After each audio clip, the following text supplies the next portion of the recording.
A nationwide popular strike in Colombia has entered its 9th day despite a deadly crackdown by police and military officers. This after numerous deaths were reported during days of anti-government protests.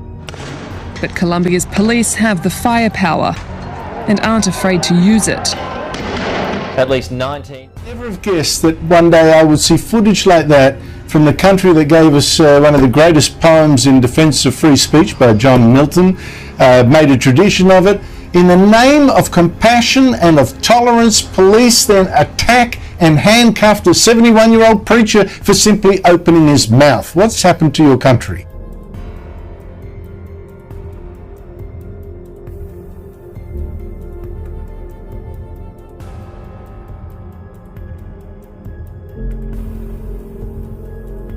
Robot dog joining the human members of the NYPD's response to a domestic dispute inside a NYCHA building in Kips Bay Monday. I can't believe what I'm seeing.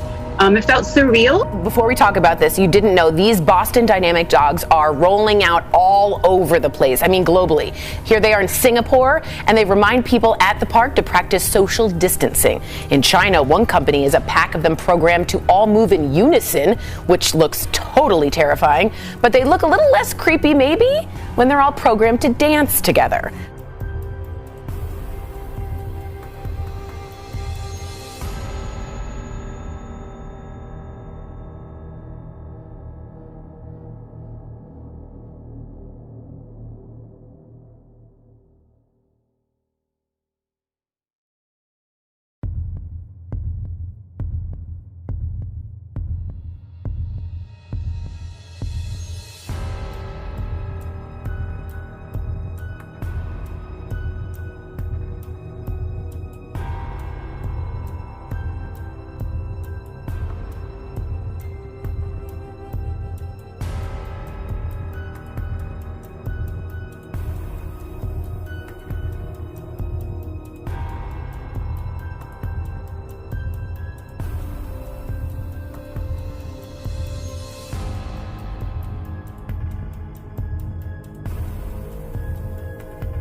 सभी को प्रभु यीशु मसीह के नाम में जय मसीह के दोस्तों, एक बार फिर से स्वागत करता हूं आप सबका एक और नए वीडियो के साथ। जैसे कि हम सब लोग जानते हैं कि अब हमारे इस जनरेशन में जो इवेंट होते हम देख रहे हैं, जो घटनाएं होती हुई हम देख रहे हैं अपने आसपास में, ये वाकया में बहुत ही शॉकिंग, बहुत ही सरप्राइजिंग है।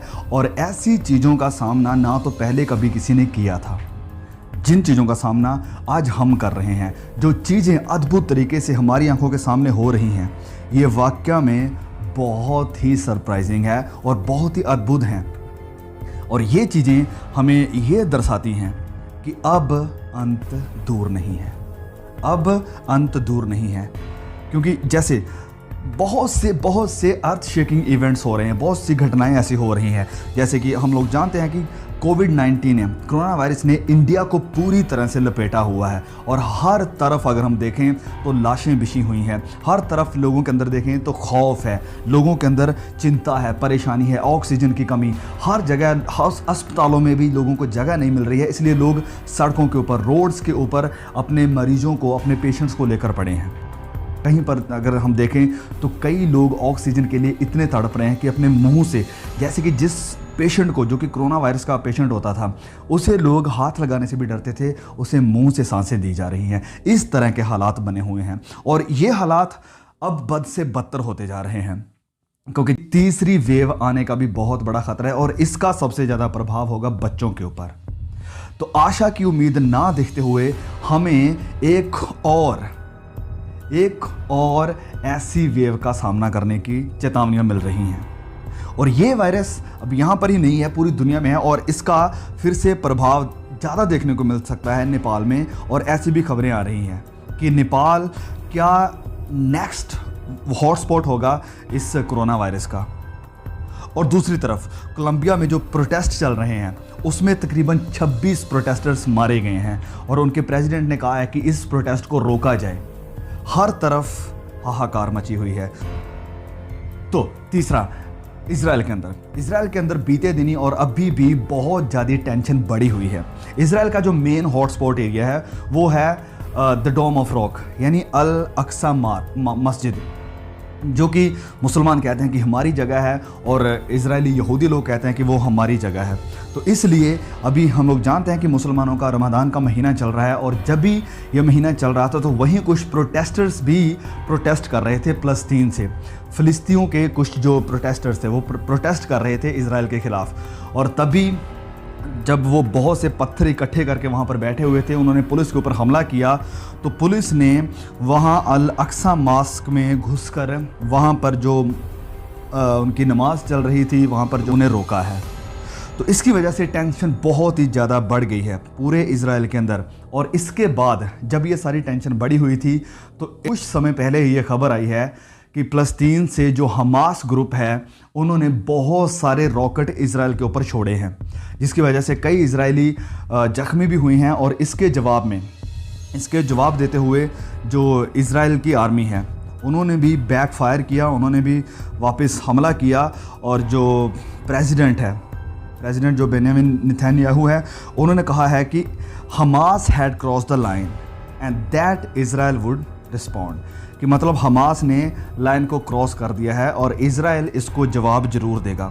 तो इसके जवाब में इजराइल ने भी वापस हमला किया और उनके जो रॉकेट थे उनके ऊपर हमला किया। तो ये सच में बहुत ही ग्राउंड शेकिंग है कि कैसे हमारी दुनिया उस मोड़ की तरफ जा रही है जिसका परमेश्वर ने अपने वचनों में, पवित्र बाइबल में कहा था कि ऐसा कुछ होगा।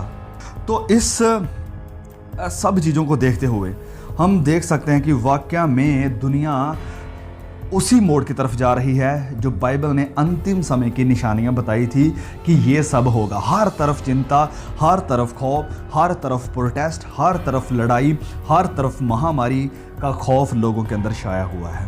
तो अभी इस सब को देखते हुए हमें क्या करना चाहिए? What should be our response? तो हमारा जो रिस्पॉन्स होना चाहिए वो ये है, सबसे पहली बात वचन में लिखा है कि हम अपने देश के लिए, अपने संसार के लिए, अपने लीडर्स के लिए प्रार्थना करें। जब भी आप प्रार्थना में बैठते हैं तो प्रार्थना करें कि प्रभु इन सब सिचुएशन को अपने हाथ में ले, क्योंकि हम जानते हैं कि बाइबल के अनुसार ये सब होना भी ज़रूरी है, लेकिन फिर भी वचन हमें कहता है कि आप प्रार्थना करो। दूसरी बात, हमें इस सब को देखकर डरने की, हमें घबराने की, हमें खौफनाक होने की ज़रूरत नहीं है, क्योंकि वचन हमें कहता है कि जब तुम ये सब होता हुआ देखो तो अपनी आंखें ऊपर उठाओ, क्योंकि तुम्हारा छुटकारा बहुत नज़दीक है। तो हमारे पास उम्मीद है, हमारे पास आशा है, हमारे पास एक फ्यूचर है, जिसकी वजह से हमें घबराने की, हमें परेशान होने की, हमें चिंतामय होने की ज़रूरत नहीं है, वरन हमें प्रभु यीशु के ऊपर विश्वास करने की और उसके लिए अपने आप को अब और भी ज़्यादा सीरियसली तैयार होने की ज़रूरत है। जो प्रार्थना का समय शायद हमारा 15 मिनट का था, 20 मिनट का था, आधे घंटे का था, अब हमें उसे बढ़ाना चाहिए और परमेश्वर के साथ और भी करीब होना चाहिए, परमेश्वर के साथ इस रिश्ते को और भी मजबूत करना चाहिए, क्योंकि अब वक्त बहुत कम है। अब वक्त है तैयारी करने का, अब वक्त गेम्स खेलने का नहीं है, अब वक्त मूवीज़ देखने का नहीं है, अब वक्त अपने शारीरिक अभिलाषाओं के साथ लड़ने का नहीं है। अब इस लड़ाई को हमें ख़त्म करना है। जो शरीर की लड़ाई हम लड़ रहे हैं, अब वक्त है शैतान के साथ लड़ने का, उसकी ताकतों का सामना करने का और अपने आप को प्रभु यीशु के दूसरे आगमन के लिए तैयार करने का। वेल, तो प्रभु आप सबको हिम्मत दे, ताकत दे कि आप इस खौफनाक समय का, इन खतरनाक बुरे समयों का सामना कर सके। और वचन हमें कहता है कि अंतिम समय के लिए तैयार हो जाओ और अपने आत्मिक हथियार पहन लो ताकि तुम बुरे दिनों का सामना कर सको। तो इन बुरे दिनों का सामना करने की आज हमें ज़रूरत है और वो सामना हम कर सकते हैं परमेश्वर के आत्मिक हथियारों को पहनकर। इसलिए स्टॉप प्लेइंग विद गॉड, परमेश्वर के साथ अब खेलना बंद कीजिए। अपनी आत्मिक लाइफ को, अपनी स्पिरिचुअल लाइफ को सीरियसली लें, परमेश्वर के साथ वक्त बिताएं, वचनों को पढ़ें, बाइबल की भविष्यवाणियों को पढ़ें, क्योंकि इन भविष्यवाणियों को पढ़कर हमें डरने की ज़रूरत नहीं है, वरन हमें खुश होने की ज़रूरत है कि हमारा परमेश्वर बहुत जल्द इस पृथ्वी के ऊपर इस सारी बुराई को, इस सारी चिंता को, इस सारे दर्द को ख़त्म करने के लिए आ रहा है। प्रभु आप सबको आशीष दे। सभी को जय मसीह की।